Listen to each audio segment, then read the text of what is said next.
The Aldridge estate stood in the rolling countryside of Norfolk, its gables bright in the morning sun and its fields heavy with wheat that bent under the weight of August winds. To those who passed by, the house was the picture of order and grace, its gardens trimmed, its servants well-dressed, and its chapel doors open every Sabbath morning. Villagers spoke of the Aldridges with admiration, for they gave bread to the poor, hosted feasts for their tenants, and offered sanctuary to those displaced by the shifting tides of the Civil War. Their loyalty to King Charles was unshaken, their wealth intact despite the country's unrest, and their reputation untainted by scandal. Yet behind the walls of their estate, where the candles burned longer than was needed and the shutters stayed fastened even in daylight, something darker breathed in silence. The Aldridges did not speak often of their patriarch, Lord Edmund, except in terms of reverence. He was a man of discipline, trained in letters, medicine, and the scriptures, a nobleman whose study shelves carried both the Gospels and volumes of anatomy written by continental scholars. He presented himself as a benefactor, a thinker, a man who prayed before he ate and wept at the tragedies of war. But the servants whispered in hushed tones when they gathered at the edge of the kitchen, saying that his eyes never wept when his kin were taken ill, and that his grief, when it came, sounded more like fascination than sorrow. No one dared speak of the rooms that were always locked, nor of the hours he spent walking the corridors in the middle of the night, pausing outside the chambers of his children and nephews as though listening for more than breath. The silence of the house became its own kind of dread. Guests who stayed overnight remarked that the air carried an unnatural stillness, as though every corner swallowed sound instead of holding it. A footstep on the wooden floor felt absorbed, muffled, drowned by something invisible. It was as if the house itself conspired to keep secrets buried in its foundations. Beneath the polished veneer of faith and nobility, Edmund carried within him a mind that did not see life as sacred but as malleable substance. He had learned to hide this truth behind charity and ritual, convincing even his closest companions that his generosity came from kindness, not calculation. He gave food to the poor, but only those he could observe closely, noting the effects of hunger and relief upon their bodies. He invited widows and orphans to his table, not out of mercy, but to watch the tremor in their hands, the hollow in their eyes, the way suffering distorted the human face.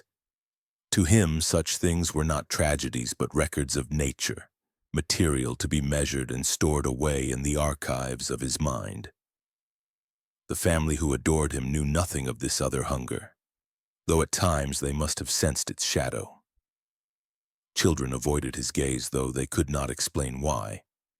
Wives and cousins grew uneasy when his silence lingered too long in a room. And yet none dared to give voice to their dread, for Edmund had woven his mask too tightly.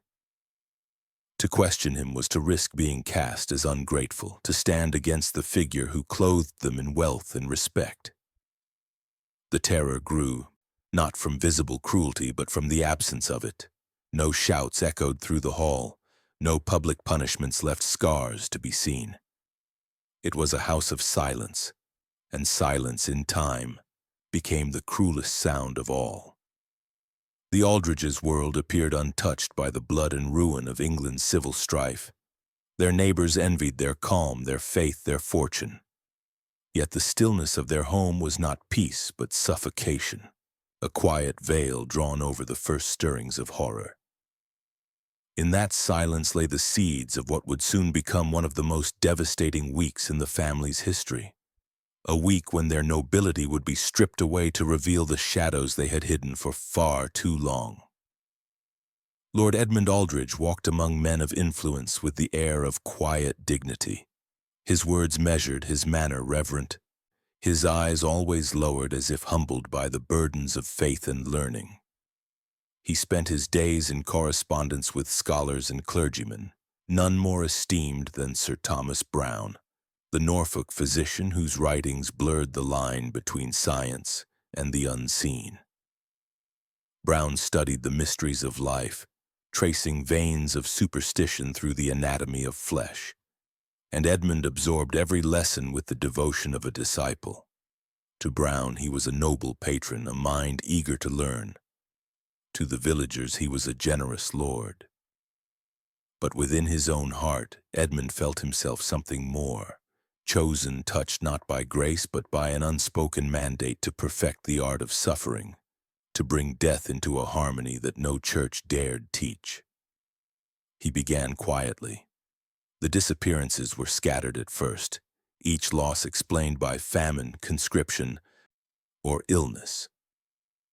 Tenants who lived on the Aldridge land sometimes found themselves summoned to the manor for kindness.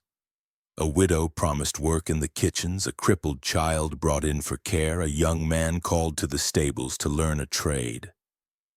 They entered the gates with gratitude, believing they had been noticed by a benevolent master, and they were never seen again. Those left behind whispered of plague or of soldiers pressing bodies into service for the king. But their voices never rose above speculation. To accuse the Aldridges was to accuse charity itself, and none dared risk it. Within the manor, Edmund refined his obsessions. He had acquired medical instruments through trusted channels, tools meant for physicians but sharpened to serve another purpose. He kept them locked in cabinets that only he touched. Bone saws polished to mirror brightness, clamps designed not to heal but to prolong. Needles tipped with silver that he believed preserved the purity of pain. He studied their use with the fascination of a scholar, recording the effects of each upon the human body as though he were cataloging the stars. The instruments were not weapons to him but sacraments, each cut or puncture a deliberate step toward revelation. Servants began to notice the changes in the house. The chapel candles burned longer than prayers required, and at night a strange hum carried through the floorboards, as if voices whispered beneath the earth.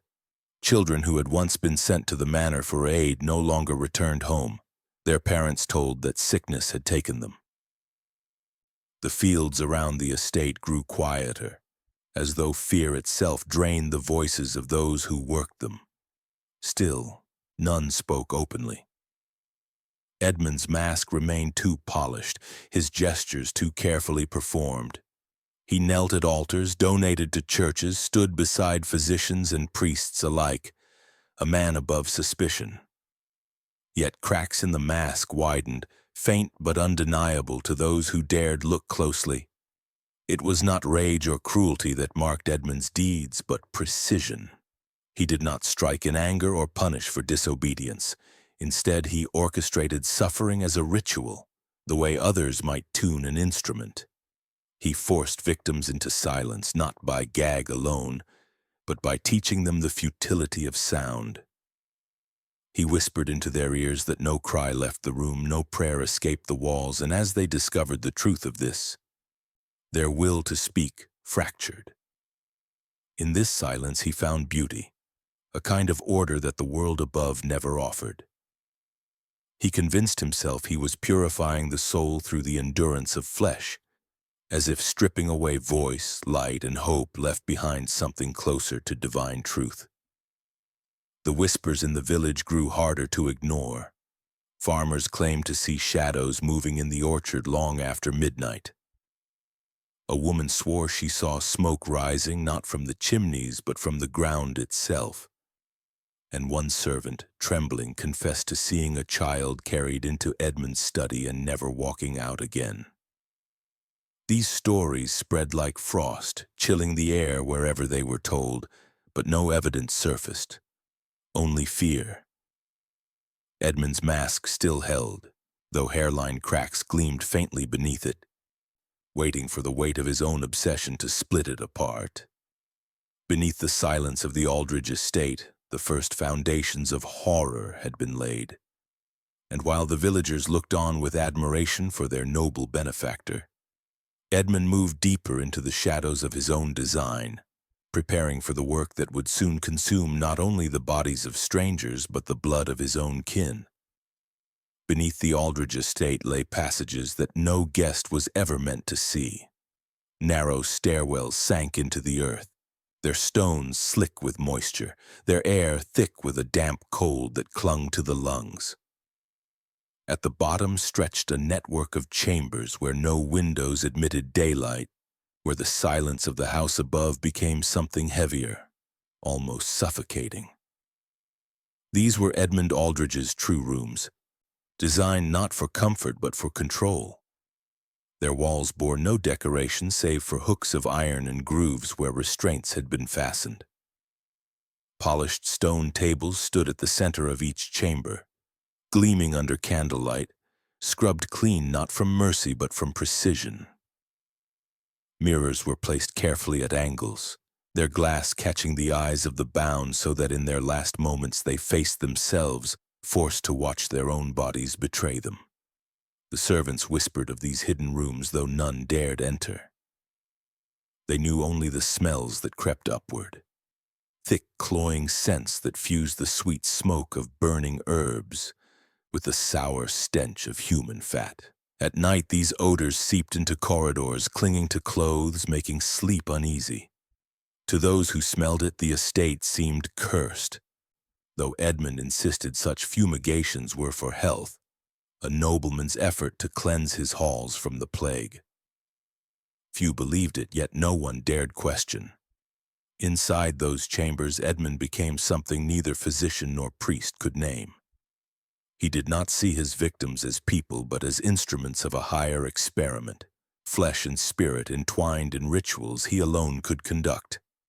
He chose his methods with care, each death not a chaos of violence, but a study in endurance.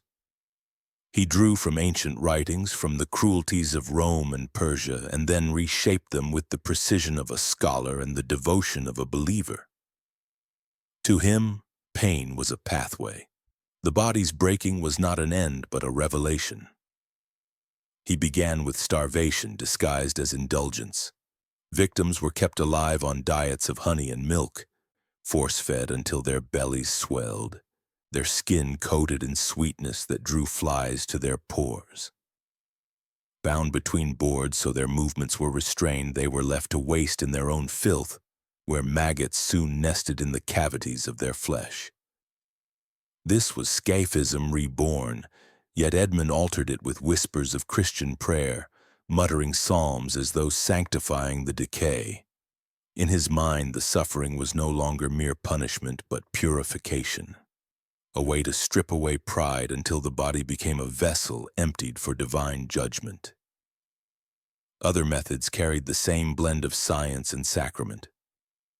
Some were strapped to the tables, their veins open not to bleed freely, but to drip into bowls where the patterns were studied like sacred texts. Edmund would tilt the mirror so they could watch their own blood drain, noting how their expressions shifted as weakness crept in. He murmured verses over them, his words soft and reverent, as though conducting mass.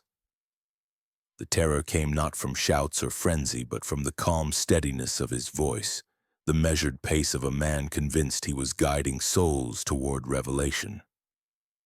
The psychological toll upon those taken was profound.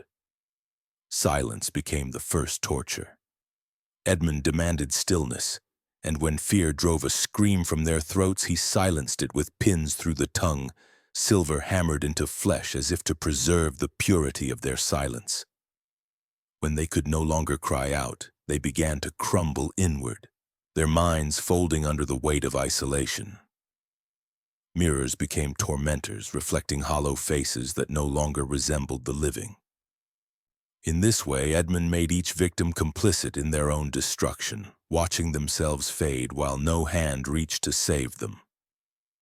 The suffering was never swift. Edmund kept records of how long each body endured, noting which prayers seemed to quicken despair and which stretched it further. For him, the chambers were not dungeons but laboratories of the soul, and each death was an experiment measured in breaths, heartbeats, and the breaking of hope. Above, the household strained under the silence that leaked from below. Servants avoided certain corridors, fearing the scents and the faint echoes of restrained moans that sometimes slipped through the floorboards. They lived with the knowledge that something unspeakable festered beneath their feet, yet fear of their master's gaze kept them obedient. Their minds fractured slowly, dread gnawing at them in the same way worms consumed the flesh below. The estate itself became poisoned, a place where every shadow seemed to conceal another secret, where every silence pressed like a hand against the throat. For Edmund, however, each act only deepened his conviction. He believed he had glimpsed truths that no physician, not even Brown, had dared name. In the darkness of those rooms he saw suffering not as cruelty but as order, a discipline that stripped away illusion. He carried this certainty with him above the ground, smiling at his children, offering coins to beggars, standing piously at prayer. His mask of innocence grew stronger the deeper the horrors became, until no one could distinguish the noble benefactor from the man who watched people rot alive beneath his estate. The chambers waited, their stones steeped in the cries that no one else heard, their mirrors dark until the next candle was lit. And while the village outside still envied the Aldridge's fortune, within those buried rooms the first bodies had already been reduced to nothing but husks, their suffering carefully measured and their deaths recorded as though they were stepping stones to a higher truth. The fractures had widened, the silence thickened, and the darkness beneath the manor now held the rhythm of a ritual that would soon turn inward upon Edmund's own blood. Edmund Aldridge had come to believe that suffering was only pure when it was quiet. He taught himself that screams turned agony into chaos, that cries for help shattered the sanctity of what he called revelation. To him, pain must not be polluted by sound. He saw noise as corruption, a weakness that made death common instead of sacred. Silence in his mind was holy ground. And so he made silence absolute. In the chambers beneath the estate, victims learned quickly that their voices no longer belonged to them. Silver pins hammered through tongues into wooden blocks froze words before they could form. Their mouths filled with blood until it clotted, gagging them from within, sealing speech in a way that cloth or rope never could. Wax poured into ears robbed them of the world, leaving only the thundering drum of their own heartbeat, a sound so constant it drove some into madness long before death claimed them. In that void, each victim was reduced to themselves alone, unable to reach outward, forced to confront their suffering as though the world had abandoned them entirely. Edmund believed this stripping away of voice and hearing cleansed the soul, an unholy baptism that left only raw existence. He justified these horrors with a blend of superstition and learning. His shelves carried Jesuit manuals on exorcism, texts that warned of the devil's deceptions and prescribed rituals to silence demons. Edmund twisted these instructions into something far darker. If silence could drive evil spirits out of the possessed, then silence could also burn away the corruption of mortal flesh. He turned exorcism inside out, making every restraint and every pin a mockery of faith. To him, his victims were not people but offerings, vessels through which he performed his inverted sacraments. He believed he was purifying them, not destroying them, and in his writings he even called their deaths gifts to God. The deaths themselves became staged performances, though his audience was only himself. Victims bound to tables stared into angled mirrors, watching their own faces contort in silence, unable to scream, unable even to beg. Edmund stood beside them, murmuring prayers that sounded almost gentle, almost compassionate, his hands steady as he adjusted their restraints. He kept careful records, noting the way silence shifted terror inward, describing how the absence of sound hollowed the eyes more swiftly than the presence of pain. He observed that when the body was denied its right to cry out, the mind turned against itself, producing visions and delusions that stretched torment beyond the physical. This fascinated him most of all. for he saw it as proof that he was guiding his victims toward revelation. To those who lingered longest, he introduced rituals meant to drag their suffering into eternity. Some were kept alive for days, fed only water trickled through reed straws, their tongues still nailed in place. Their silence became a prison so complete that even their thoughts seemed to wither. When their bodies finally gave out, he arranged them in positions of prayer, hands folded, heads bowed, as if they had surrendered willingly to a higher will. He called this theater of silence his true liturgy, a mass spoken without words, a sacrifice in which he alone played priest and congregation. The psychological toll of this obsession grew not only on those who perished, but on the household itself. Servants who caught glimpses of bloodied mirrors or the wax-encrusted ears of the dead carried the weight of what they had seen in their own minds. Some became mute, unable to speak of it at all, as though the silence Edmund demanded had spread from his victims into those who merely served him. Others prayed more fiercely, yet never dared leave, for leaving meant suspicion, and suspicion meant being summoned to the rooms below. The silence infected them like a contagion, and in time the whole estate seemed hushed, conversations clipped short, footsteps softened, laughter absent altogether. For Edmund, the success of this method confirmed his growing conviction that he was chosen for a greater work. He saw himself as both anatomist and priest, bridging the gap between body and soul through silence. Each death was not a crime in his eyes, but a perfected ritual, a step toward mastery of the unseen. He began to believe that the world above, with its noise of war, politics, and gossip, was corrupt precisely because it could not endure stillness. He, however, had found purity beneath the earth, in rooms where sound was devoured and where only the slow unraveling of life remained. The manor above still stood as a beacon of nobility, its chapel filled, its name honored. Yet beneath, in the secret rooms, the silence had grown thick and unbearable, layered upon the stone like smoke that never dispersed. Every victim left behind a residue of quiet despair, and Edmund inhaled it like incense. He carried it within him as certainty, a belief that silence alone could sanctify death. And as his obsession deepened, his gaze turned ever closer to the blood of his own family, wondering if the greatest revelations were waiting not in the bodies of strangers, but in the veins of those who bore his name. For years, Edmund Aldridge had satisfied his hunger with the bodies of tenants, travelers, and children taken under the guise of charity. Their suffering had become his scripture, their silence his sacrament. Yet as the seasons turned, a dullness crept into his rituals. Strangers gave him knowledge, but not revelation. Their blood told him nothing beyond the limits of mortality, nothing that could carry his obsession further.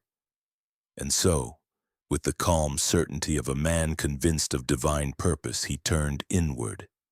It was no longer enough to sanctify outsiders. The true mystery, he believed, lay within his own family blood. He began with cousins distant enough to avoid immediate suspicion, but near enough to bear the Aldridge name. They were invited under the roof of kinship, fed at his table, comforted with prayers, and then quietly ushered into the chambers below. There he treated them not as relatives, but as vessels prepared for sacred use. Bound upon polished tables, their veins were traced in meticulous lines, open not to kill, but to flow slowly, drop by drop, onto parchment. With a quill soaked in their blood, Edmund drew maps of veins and arteries, believing the branching forms mirrored divine geometry, the hidden language of God. He spread the sheets across the stone floor, comparing them as if they were constellations. To him, these crimson patterns were scripture, a revelation written in flesh.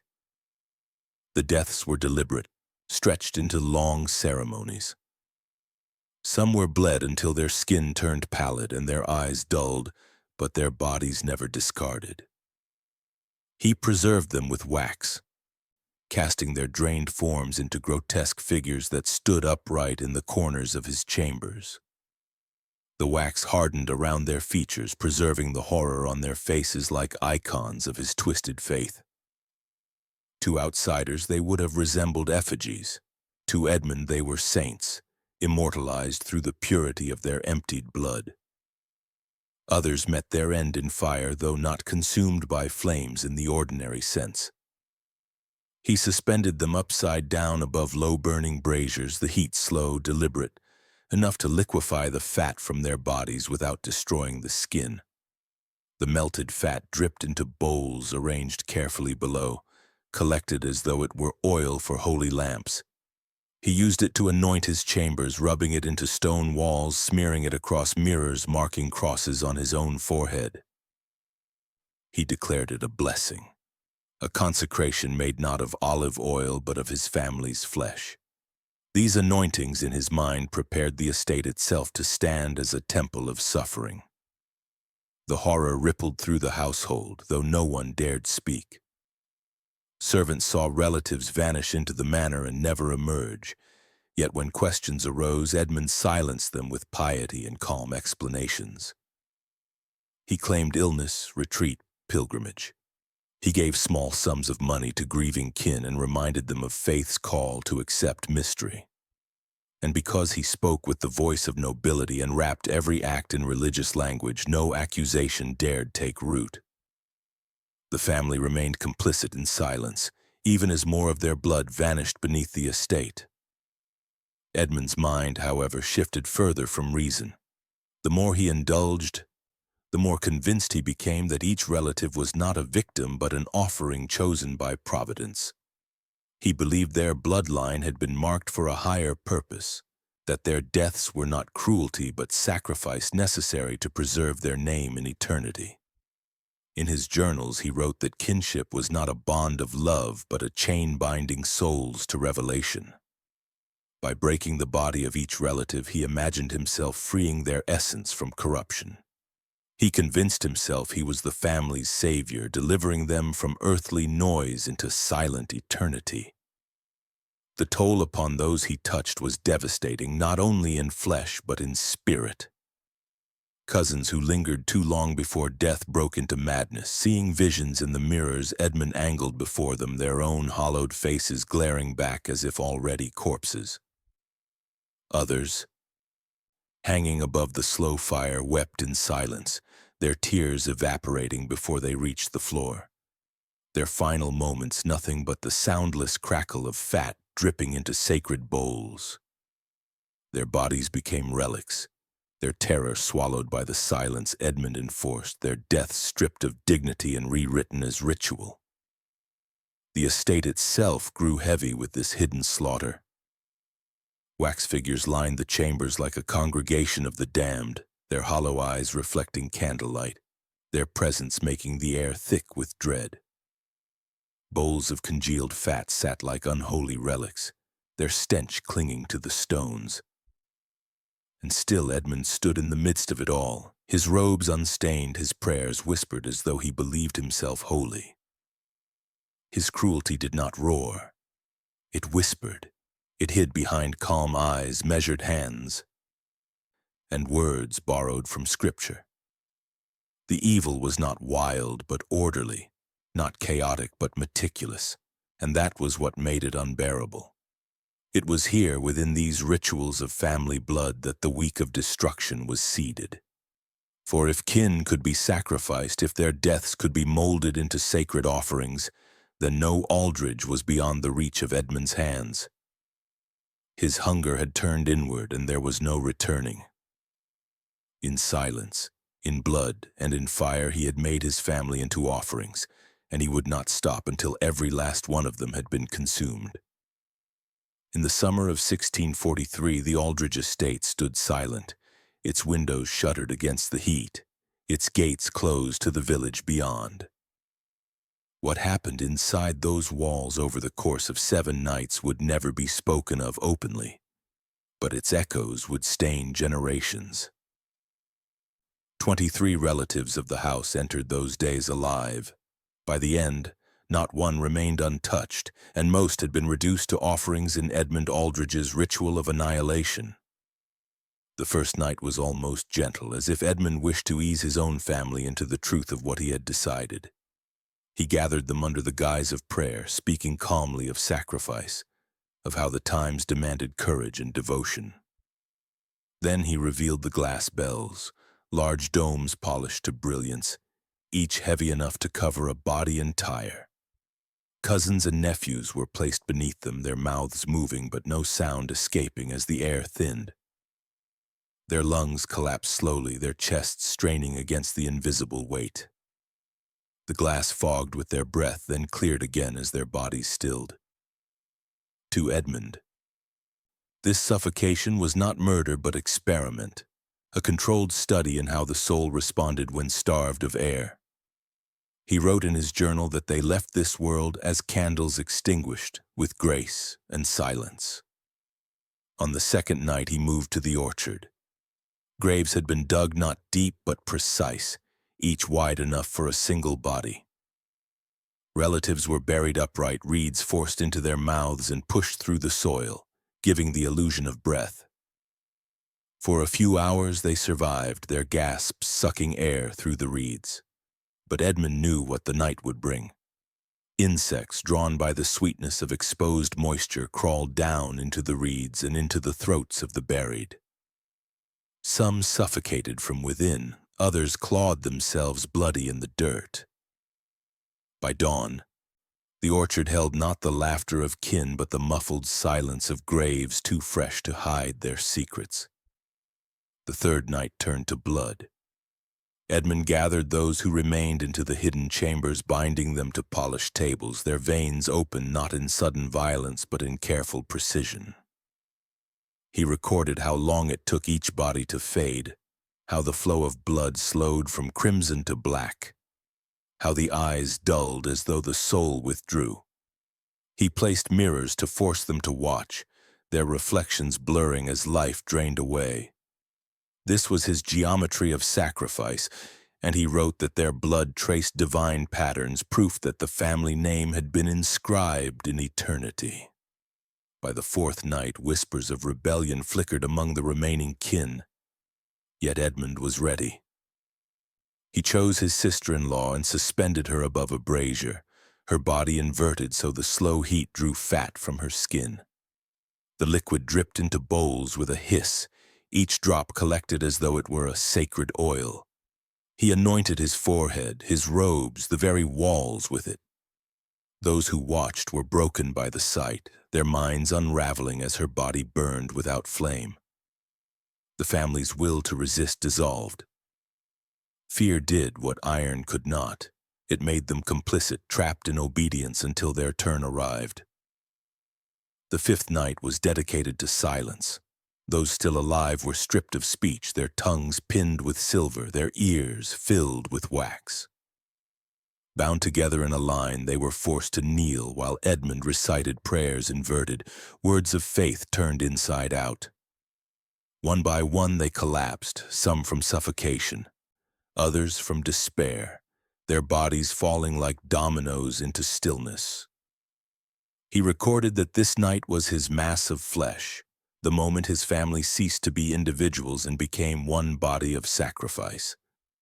By the sixth night, the estate was heavy with death. Servants moved through the halls in terror, unable to flee yet unable to endure. Edmund had become more than master. He was priest and executioner, his rituals an endless litany of cruelty. He chose the youngest of his kin then, nephews barely grown, and fed them honey and milk until their bellies swelled.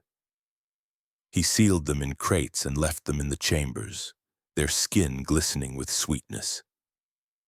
By morning, their cries had ended, their bodies infested with the crawling things he claimed were instruments of purification. The seventh night was the culmination. Edmund gathered those who still lived, a handful trembling and broken, and led them into the great hall. He arranged their bodies as though in prayer, some kneeling, some bound upright, all facing the altar where candles burned. He whispered blessings, each word calm, almost tender, before ending their lives in ways chosen not for efficiency but for symbolism. Some were strangled with rosary cords, others pierced with nails of silver, their deaths a final chorus of silence. He stood among them when the last body fell, his robes unmarked, his hands steady. In his journal he wrote that this was not the destruction of a family, but its sanctification, a transformation from flesh into eternal offering. When the dawn broke on the 8th day, the estate was still. 23 relatives lay dead, each killed with methodical care. Each death written as a note in Edmund's dark hymn. The air stank of fat, blood, and wax, the walls lined with effigies of the drained. The manor above remained pristine, its windows reflecting the summer sun, its facade untouched by the horrors below. To the village, the Aldridges were quiet, perhaps grieving, perhaps withdrawn. But beneath the silence within the locked halls, an entire family had been erased in 1 week of ritual, their bodies repurposed into symbols of a devotion no one outside would ever understand. For days, the village of Norfolk had grown uneasy. The Aldridge estate, once a place of constant movement, had fallen into an unnatural stillness. No carriages passed through its gates, no servants came to the market, no smoke rose from its chimneys. The silence spread like a plague of its own, each day heavier than the last, until the neighbors, burdened with dread, resolved to act. On the 8th morning, a group of men forced their way through the gates, their fear outweighing their reverence for the noble family within. What they found beyond those doors would haunt them for the rest of their lives. The great hall was the first chamber breached. At first glance, it seemed prepared for a feast. Tables were set with silver, plates arranged, candles still burning though their wax had melted low, dripping across the tablecloths like frozen blood. The air carried a sweetness that turned sour with each breath, a stench of rot layered beneath perfumed herbs. And then they saw the bodies. Family members knelt beside the tables as though caught mid-prayer, their hands clasped, their heads bowed, yet their flesh sagged gray and slack, their eyes hollow. Some had been tied into these postures with iron wire that cut into their skin, binding them to positions of piety even in death. It was not chaos. It was arrangement. As the men pressed deeper, they realized every room bore its own grotesque order. In one chamber, 3 bodies were fused together with hooks and sinew, arms interlocked in a parody of embrace, their mouths sewn shut as though to preserve a final vow of silence. In another, children were seated upright in chairs, their faces preserved in wax, their eyes painted open so that they stared endlessly forward, frozen in mockery of innocence. The smell was unbearable, yet the precision of it all kept the intruders from fleeing. This was not madness in its raw form. This was method, deliberate and detailed, a geometry of corpses that defied explanation. When they descended into the lower passages, terror grew into something deeper. The air was heavy with smoke and fat, the stones slick with residue that clung to their boots. Wax figures lined the walls, some made from drained relatives, their bodies coated and hardened into pale effigies. Bowls filled with congealed fat still sat on the floors, candles burning from their rims as if fed by the family itself. On polished stone tables lay half-consumed bodies, their veins carved open with surgical precision. Mirrors angled toward their still faces. Nothing had been left to accident. Every corpse, every fragment of flesh seemed placed with intent, each positioned as part of a design invisible to all but Edmund Aldridge. The investigators recoiled but could not leave. They wandered room after room, each discovery worse than the last. A nephew suspended above a brazier, his body reduced to leathered skin and brittle bone, a cousin's skull split open, the brain carefully removed and placed in jars, labeled as if part of some private study. Wives and children buried in shallow pits within the orchard, reeds still jutting from the earth, their insides alive with insects that buzzed in the silence. Even the birds that circled above seemed restless, as though disturbed by what lay beneath the soil. One man vomited in the hall and fled, yet most stayed, compelled not by courage but by the sick gravity of what they had found. They described later how the arrangement of the dead felt too precise to be random, as though Edmund had composed them into patterns meant to be read. Corpses bent into triangles, bodies knelt in circles, faces aligned toward mirrors or altars. It was ritual disguised as slaughter, or slaughter disguised as ritual, and no one could decide which chilled them more. The realization that the entire family was gone broke the neighbors into despair. 23 souls erased in a single week, their ends recorded not by mourners but by the grotesque tableau left behind. Some whispered that it was not Edmund but the devil himself who had turned the estate into a chapel of flesh. Others muttered that the king's court had sanctioned it, that secrets of blood and faith had woven into noble privilege. Whatever the truth, no one spoke of it loudly. The horror was too sharp, the shame too deep. When they finally emerged from the estate, the men carried with them not only the memory of bodies, but the weight of silence. Their faces were pale, their mouths closed, and none would give the village a full account of what they had seen. Yet whispers spread anyway, of candles that burned with human fat, of children turned into statues, of corpses bound in prayer.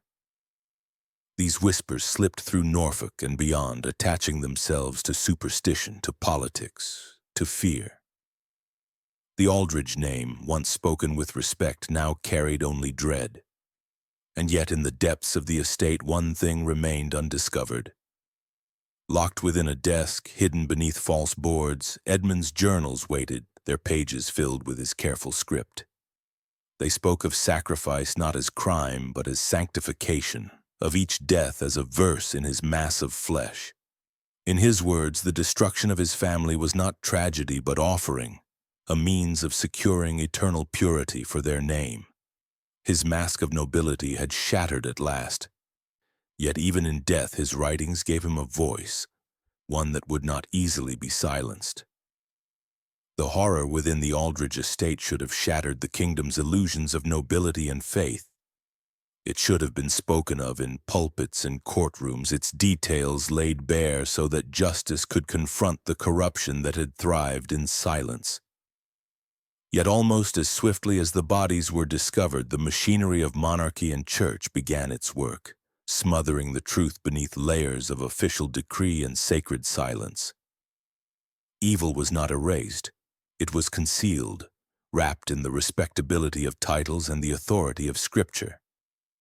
The king's envoys arrived first, men cloaked in the insignia of royal service, their faces drawn but their instructions clear. They walked through halls still thick with the smell of rot, yet they did not recoil. They ordered the neighbors who had seen the bodies to swear oaths of silence, warning that treason could be whispered in careless tongues. What had been witnessed was not ritual, not slaughter, but plague. Such was the official word. The Aldridge family, they declared, had succumbed to sickness in one of its crueler forms. Their bodies contorted, their faces locked in strange postures, not by design but by disease. It was a lie spoken calmly, and because it came with the weight of the crown, it was accepted by those too frightened to resist. The church soon echoed this decree. Bishops spoke of God's mysterious punishments, how illness sometimes ravaged entire households as a reminder of mortality. The whispers of wax figures, silver pins, and bowls of human fat were dismissed as superstition, idle gossip stirred by grief. Clergymen warned their flocks not to spread blasphemous tales that dishonored both the dead and the sanctity of noble families. In this way, truth was not denied outright but recast as sin, making those who tried to speak it seem wicked rather than brave. Yet not all voices were silenced so easily. Sir Thomas Browne, physician and scholar, had seen hints of Edmund's obsessions long before the final week of death. He muttered in private circles of unorthodox practices, of a nobleman's dangerous fascination with anatomy and ritual. But even Browne did not dare speak plainly. His reputation was bound to the court and to the church, and to expose what had truly happened risked not only his position but his life. He reduced his warnings to vague phrases carefully balanced between truth and self-preservation. His silence as complicit as the lies of the monarchy. The documents that might have revealed more were quickly gathered. Edmund's journals, filled with detailed descriptions of each death, were locked away, not as evidence of crime but as artifacts too dangerous for public eyes. They were carried to cathedral archives, bound in leather marked with the words "not to be read." Here, alongside forbidden texts of alchemy and heresy, they rested in silence. The screams of 23 relatives reduced to ink sealed within pages no one would admit existed. To open those books was to court excommunication, perhaps even execution, and so they remained, a hidden testament to society's refusal to confront its own rot. In this covering of truth lay the most haunting revelation of all. The massacre had not occurred in some lawless wilderness, nor in the secrecy of distant battlefields. It had happened in the heart of nobility, within walls respected by both church and crown.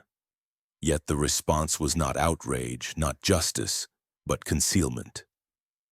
Society preferred silence to scandal, reputation to revelation. To admit that such horrors could flourish behind the mask of charity was to admit that no institution, no family, no church was immune. And so the lie was easier. Plague, they said. Tragedy, they said, nothing more. But silence has a weight, and those who had glimpsed the truth bore it in their eyes.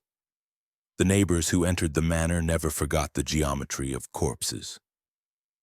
The servants who survived carried their memories like wounds that festered in private. The physicians who saw fragments of evidence chose careers over honesty, their hands clean only in appearance. And deep in the archives, where dust collected on forbidden pages, Edmund Aldridge's words waited, their calm descriptions of suffering preserved by the very institutions that claimed to abhor them. The cover-up was complete, yet in completing it, the monarchy and church revealed their own complicity. Evil had not been destroyed. It had been folded neatly into silence, hidden beneath the same respectability that had allowed it to grow. And while the world above returned to its routines of prayer and politics, beneath it all lay a truth too terrible to speak, sealed away where only the brave or the damned would ever dare to look. The official record had buried the Aldridge tragedy under the word plague, but the people of Norfolk carried a different story, whispered in the dark and never spoken above a murmur. For the villagers, silence was no protection. They had smelled the rot drifting from the manor, seen the servants vanish, and watched the orchard grow thick and uneven where graves had been hastily covered. They could not name what had happened, yet they felt it linger in the air like smoke that refused to clear. To them, the Aldridges had not died of illness but of curse, a curse born from within their own bloodline. Fear hardened into custom. Parents warned their children never to accept gifts from nobles, for the Aldridges had once lured the desperate with charity before consuming them. Bread given too freely was said to carry the taste of ash, and coins offered by wealthy hands were thought to burn holes in pockets. Travelers passing through Norfolk remarked on how the villagers crossed themselves when speaking the Aldridge name, their faces tightening as though the very sound carried danger. Some swore that even long after the house was abandoned, lights could be seen glowing faintly within its halls, as if candles fed on something more than wax. The orchard became a place of unease. Farmers refused to walk its edges at night, claiming the stones laid there as memorials never stayed still. Some said they shifted positions from dusk until dawn, rearranging themselves in patterns that echoed the geometry of corpses once found in the manor. Children dared one another to step among them, but few lasted long before fleeing in terror, certain that whispers rose from beneath the soil. It was said that in spring, when blossoms opened, the air smelled not of fruit but of burned fat and bitter herbs. Whether these tales were born of superstition or of guilt suppressed by silence, no one could say. The monarchy and church may have sealed the truth, but laws began to change in quiet reflection of what had been found. New restrictions forbade private dissections, limiting them only to licensed halls under watchful eyes. Physicians were ordered to keep records of every body they examined, no matter how poor or obscure. On paper, these laws seemed born of reform, yet those who had walked the estate knew their origin. They understood that Edmund Aldridge's chambers had forced the crown to guard against science twisted into ritual. It was a silent admission that the evil had been real, even if no one dared connect his name to the words written into law. The psychological scar upon the villagers never healed. Generations carried the weight of silence, telling the tale not as history but as warning. Mothers whispered to their daughters that nobles could not be trusted, that kindness from wealth was often a mask. Fathers warned their sons that ambition was dangerous, that men who studied too deeply into the mysteries of the body would find nothing but corruption. The story spread, not through books or records, but through fireside whispers, each retelling blurring the line between truth and myth. Over time, Edmund Aldridge became less a man than a figure of terror, a symbol of how evil hides within respectability. The house itself rotted slowly, its windows shattered by storms, its walls thick with mold. Yet no one dared tear it down. Villagers believed to destroy it would release what still lingered inside, and so it stood, decaying and defiant, a husk that watched over the countryside like an open wound. Travelers avoided it, save for a few who carved their names into its doors, but even they did not linger long. Some claimed that if one pressed an ear to the manor walls, silence was not all that waited within. A faint thrum, like a heartbeat slowed by death, seemed to echo through the stones. The Aldridge curse became more than story. It became part of Norfolk's identity. Outsiders laughed at such tales, but those who lived in the shadow of the estate knew better. They understood that what had happened there had been hidden by power, and that what is hidden never truly dies. The orchard stones still shifted, the house still stood, and in the minds of the people, Edmund's silence had not ended with his family. It had bled into the land itself, a legacy of fear that would haunt Norfolk for centuries to come. The end of the Aldridge family was not only written in blood and silence, but in the way their memory was reshaped by those who survived them. 23 relatives had been taken in a single week, their deaths arranged with such calm precision that it felt less like violence than a liturgy of cruelty. Yet history did not carry their names with horror. The monarchy called it plague, the church called it mystery, and the people called it curse. Each title blurred the truth, erasing Edmund's hand from plain view. Evil did not vanish. It was hidden, clothed once more in silence. That silence was not accidental. It was the mechanism by which society protected itself from shame. To admit what had truly happened, that a nobleman had turned his family into offerings, that physicians and priests had looked away, that neighbors had waited too long to intervene, was to admit that evil had been allowed to grow not in shadows, but in plain sight, beneath the mask of respectability. It was easier to call it sickness. It was easier to call it fate, and in doing so, the very institutions meant to guard against sin became complicit in its concealment. The reforms that followed were whispered victories born of hidden terror. New laws demanded stricter oversight of dissections, forbade secret experiments, and watched noble estates with sharper eyes. Yet none bore the Aldridge name.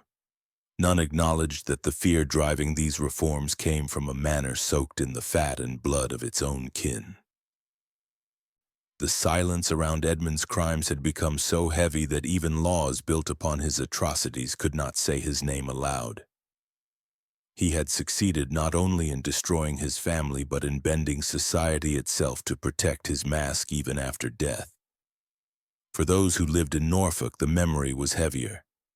They did not forget the smell, the silence, the orchard stones that seemed to shift when the moon was high. They carried the story in hushed voices, passing it to children as warning rather than history. But even here, silence twisted the truth. With each retelling, Edmund became less a man and more a shadow, less a noble and more a curse. The details of pins, mirrors, and wax figures faded, replaced by superstition and folklore. This too served silence, turning methodical cruelty into something unreal, something easier to dismiss as tale rather than fact. And yet, in the hidden corners of cathedral archives, Edmund's words still lived.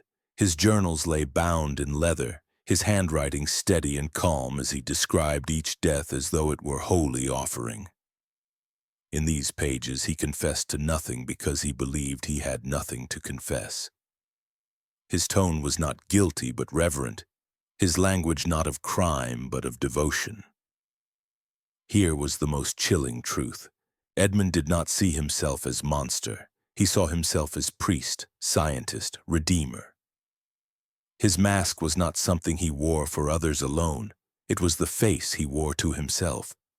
He had hidden his evil so deeply that even in private he spoke of it as sanctity.